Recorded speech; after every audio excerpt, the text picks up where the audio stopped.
Good morning, second block. Another cold morning this morning.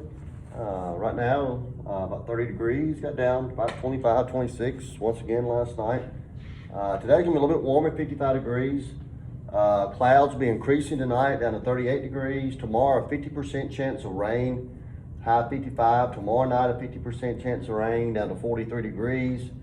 Friday, a slight chance of rain early, high 53, down to 36 degrees by Saturday morning. 55 on Saturday, a beautiful dry weekend, chilly weekend, down to around freezing by Sunday morning. High Sunday, 57. Sunday night down to 33 degrees. Monday, high 52, and down to 31 degrees by Tuesday morning. And then Tuesday, high of 54. So kind of a not too bad of a week. We'll get some rain and then some cool temperatures this weekend and the first next week. All right, today we'll continue with Matthew.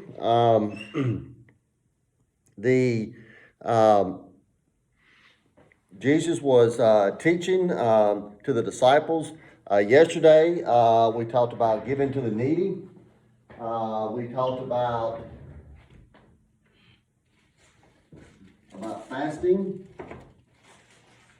And then Jesus basically is going to talk or preach about worrying. And so, basically, and to sum it up, Jesus said, do not worry. Okay? We do a lot of worrying sometimes, and it really doesn't do any good. And here in the Bible, it talks about several reasons why not to worry. And it says God has not ignored those who depend on Him. And so, obviously, it says in the Bible that God takes care of the birds in the sky. So, obviously, He's going to take care of you. It says worrying about your future hampers your efforts for today. And then worrying is more harmful than helpful. And it says living one day at a time keeps us from being consumed with worry. So a lot of times things that we worry about never really, come to fruition. They never really happen. And so a lot of times there's no need in worrying about them because a lot of times we worry and nothing usually happens about that. So, and then Jesus described basically two houses in the book of Matthew, two houses that are being built. One of these houses is being built on sand. And when the storms of life come, the waves and wind pound at these homes. And eventually they crumble because their foundation is very little. However, Jesus said you need to be like the guys who build their houses on rock. And basically, when the storms of life come along, they do not destroy the home. And so that is basically Jesus was saying that He was the rock, and you put your trust in Him. Then obviously you have a solid foundation. And then one night, Jesus took His disciples out on the water, and it basically kind of came up a storm, and the disciples became kind of afraid, and they looked out on the water, and there was Jesus walking on water. And so Peter decided, hey, I'm going to do the same thing. And so he was walking on water, he was looking at Jesus, he was keeping his eyes fixed on Jesus. And then he started looking at his surroundings. He started looking at where he was at, how big the waves were, and then he started to sink.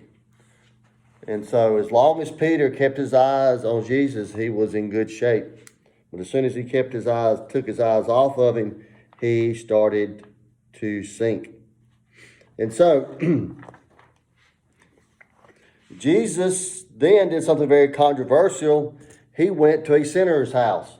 He basically dined with the sinners. He socialized with them.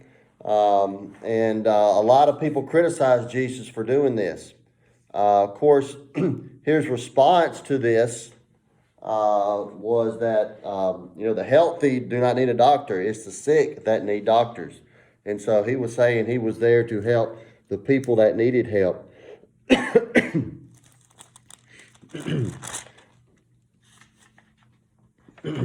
And of course, Jesus preached in parables. A lot of things he talked about were in parables. Parables basically kind of took something that was common, that people knew about, and basically related it into a story. Basically related it to be relevant in their life. So it's taking something everybody knows about and make it relevant into your life as a parable. And so,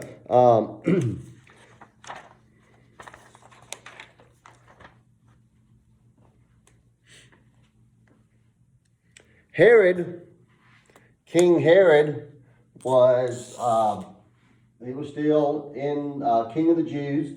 He was still a puppet of the Roman Empire for the Jews.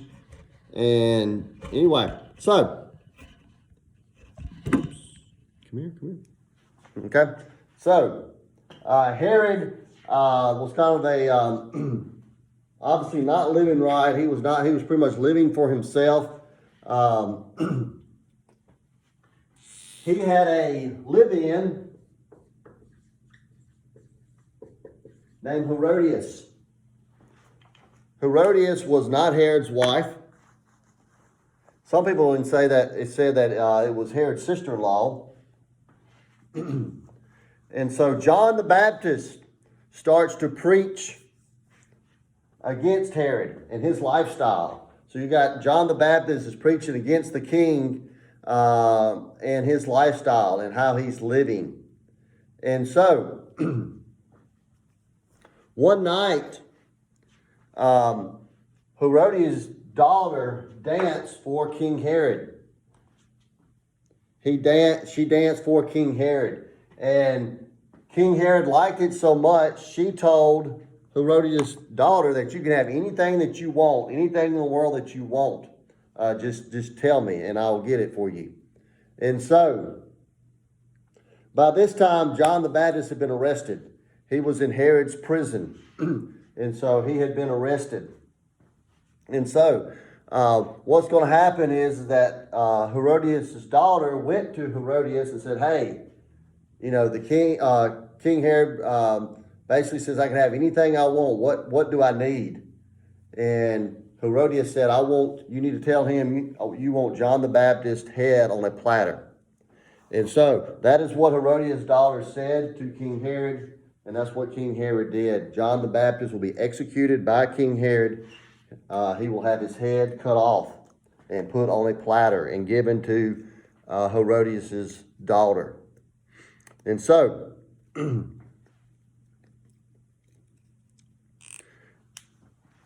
Jesus gave some advice to his disciples as they went out to preach. He basically said, don't stay around where you're not wanted. Okay, don't stay around where you're wanted. And if you get thrown out of a town, shake kind of your sandals, the dirt off your sandals, and then get out of the town. And so, tomorrow, we will, this kind of ends the first part of Matthew. Tomorrow, we'll get into the second part of Matthew. And so anyway, hope everybody has a good day.